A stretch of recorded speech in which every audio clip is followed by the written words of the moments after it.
Hello बच्चों, चलिए प्रश्न को पढ़ते हैं और समझते हैं। संख्याओं का पूर्णांक ज्ञात कीजिए और हमें संख्या दी है 2 प्लस आयोटा और उसके बटे में है 4 आयोटा प्लस कोष्टक में 1 प्लस आयोटा पूरे की घात 2। तो बच्चों हमें ये सम्मिश्र संख्या दी गई है और हमें इसका पूर्णांक ज्ञात करना है। तो प्रश्न को हल करने से पहले प्रश्न के लिए हम मुख्य अवधारणा लिख लेते हैं बच्चों, जिसकी सहायता से हम इस प्रश्न को हल करेंगे। ठीक है, तो मुख्य अवधारणा में देखिए हम सम्मिश्र संख्या को लिखेंगे, उसे समझेंगे और उसके पूर्णांक को भी परिभाषित करेंगे। ठीक है बच्चों, तो देखो हम यहाँ पर कहेंगे कि यदि हमारे पास कोई संख्या है, यदि z बराबर कोई संख्या है हमारे पास a प्लस आयोटा b, तो यह एक सम्मिश्र संख्या है बच्चों।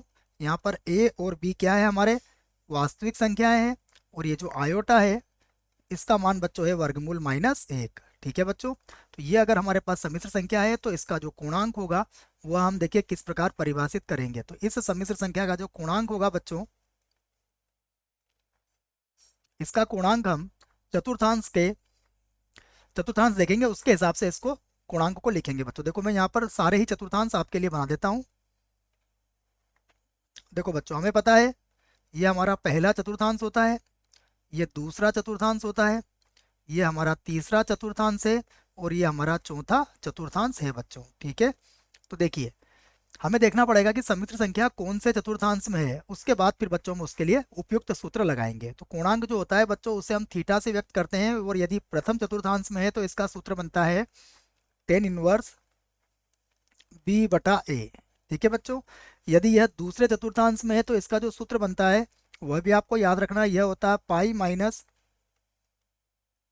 टेन इनवर्स बी बटा ए। ठीक है बच्चों, अगर ये यहाँ पर है थर्ड में है, तीसरे में है, तो थीटा का मान हो जाता है, ये हो जाएगा माइनस का पाई और प्लस का टेन इनवर्स और मापांक में बी बटा ए। ठीक है बच्चों, और यदि चौथे चतुर्थांश में है तो थीटा का मान होगा माइनस का टेन इनवर्स और ये बनेगा बी बटा ए। ठीक है, तो ये चतुर्थांश के हिसाब से हमने सभी के पूर्णांक लिख लिए हैं बच्चों। चलिए अब प्रश्न को हल करते हैं। तो प्रश्न में जो संख्या दी गई है उसे हम क्या करते हैं बच्चों, z के बराबर मान लेते हैं। तो माना हमारी जो संख्या है वो किसके बराबर है, z के बराबर है। तो z बराबर कितना हो जाएगा, 2 प्लस आयोटा, 2 प्लस आयोटा और बटे में हो जाएगा हमारे पास 4 आयोटा, 4 आयोटा और प्लस कितना है, देखो प्लस है हमारे पास 1 प्लस आयोटा की घात 2, 1 प्लस आयोटा की घात 2। ठीक है, तो इसे हल कर लेते हैं। देखिए तो ये होगा हमारे पास z बराबर 2 प्लस आयोटा और देखिए 4 आयोटा, अभी तो वैसे ही लिख देंगे और इसे a प्लस बी की घात 2 के सूत्र से खोल लेंगे। तो ये होगा 1 का स्क्वायर 1 प्लस 2ab हो जाएगा 2 आयोटा और प्लस हो जाएगा आयोटा की घात 2। ठीक है, हमें पता है आयोटा की घात 2 किसके बराबर होता है, माइनस 1 के बराबर होता है। तो यहाँ से यह मान हम यहाँ पर रख देंगे। देखो तो ये होगा हमारे पास z बराबर 2 प्लस आयोटा और बटे में आ जाएगा, देखो 4 आयोटा और 2 आयोटा कितना हो जाएगा, 6 आयोटा और उसके बाद प्लस का 1 और ये आयोटा की घात 2 कितना होता है, माइनस 1 होता है बच्चों। तो 1 से 1 यहाँ भी कट जाएगा, तो ये हो जाएगा हमारे पास z बराबर 2 प्लस आयोटा और बटे में आ जाएगा 6 आयोटा। ठीक है बच्चों, अब देखिए हमें पता है 1 बटा आयोटा जो होता है वह बराबर होता है माइनस आयोटा के। ठीक है, 1 बटा आयोटा का मान कितना होता है, माइनस आयोटा होता है बच्चों। यह सूत्र आप याद रख सकते हैं या फिर परिमेयकरण करके भी इसको ज्ञात कर सकते हैं। ठीक है, या फिर आप इसका परिमेयकरण करेंगे तो भी यह हो जाएगा। फिर भी 1 बटा आयोटा का मान हमें याद होना चाहिए। तो 1 बटा आयोटा किसके बराबर होगा, माइनस आयोटा के बराबर होगा। तो यहाँ पर मान रख देते हैं। देखो तो ये हो जाएगा हमारे पास z बराबर, देखिए ये होगा 2 प्लस आयोटा बटे में आ जाएगा 6 और गुणा किसका हो जाएगा, माइनस आयोटा का बच्चा, क्योंकि 1 बटा आयोटा किसके बराबर होगा, माइनस आयोटा के बराबर होगा। माइनस आयोटा से गुणा कर लेते हैं। देखो तो ये होगा 2 आयोटा माइनस का, आयोटा का गुणा आयोटा से करोगे तो माइनस आयोटा की घात 2 बन जाएगा और बटे में कितना आ जाएगा आपका 6।